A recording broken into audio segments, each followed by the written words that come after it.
Angeli Kang, the Viva Max Queen, pagod na maging hubadera? Nag-guesting nga si Angeli Kang sa Tony Talks na ikwento nga doon ni Angeli Kang ang kanyang pagkabata hanggang sa kasalukuyan. Agnes ang kanyang tunay na pangalan, Korean ang kanyang ama at Pilipino naman ang kanyang ina. Ipinanganak siya sa Mandaluyong City noong August 3, 2001. Noong 9 years old si Angeli, dinala siya ng kanyang ama kasama ng kanyang kapatid sa Amerika. Naiwan naman ang kanyang ina dito sa Pilipinas. Akala ni Angeli magiging maganda ang kanilang buhay ng kanyang kapatid sa Amerika. Pero ang hindi niya alam, araw-araw pala silang bububugin ng kanilang Koreanong ama na parang militar kung magdisiplina sa kanila. Umabot din sila ng 4 na taon doon sa Amerika. Pero hindi na nakayanan ng kanyang kapatid kaya tumakas na lamang ito sa kanilang bahay. Si Angeli naman na naiwan, binigyan ng parusa ng kanyang ama. Araw-araw binubugbog at 1 linggo na hindi pinapakain. Pumapasok pa rin si Angeli sa eskwela. Kaya nung nalaman ng teacher ang nangyari sa kanya, ipinatawag ang kanyang ama. At doon na nga ang naging hudyat para makauwi si Angeli sa kanyang ina dito sa Pilipinas.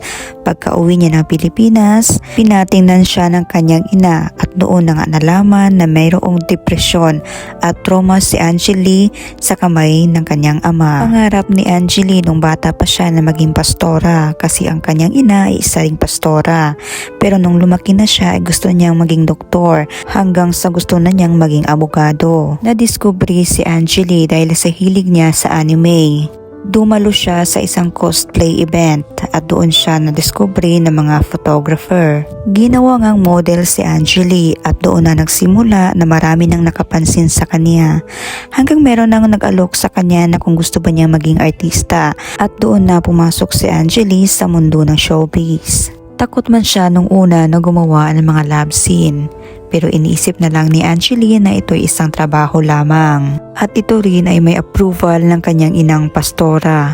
Ang payo lang ng kanyang ina kung saan masaya si Angeli at walang tinatapakang ibang tao ay approve ito sa kanya. Nasabi nga ni Angeli na minsan ay tinitake advantage na siya ng kanyang mga co-star. Lalo na't nadadala na ang kanyang co-star sa init ng eksena. Marami ring nag-i-invite at nagpaparamdam kay Angeli na gumawa ng mga love scene sa likod ng kamera. Minsan pinopost ni Angeli, minsan naman pinapabayaan na lang niya. Masaya naman si Angeli kasi kapag nasa labas siya, hindi siya tinatawag na isang bold star or sexy star.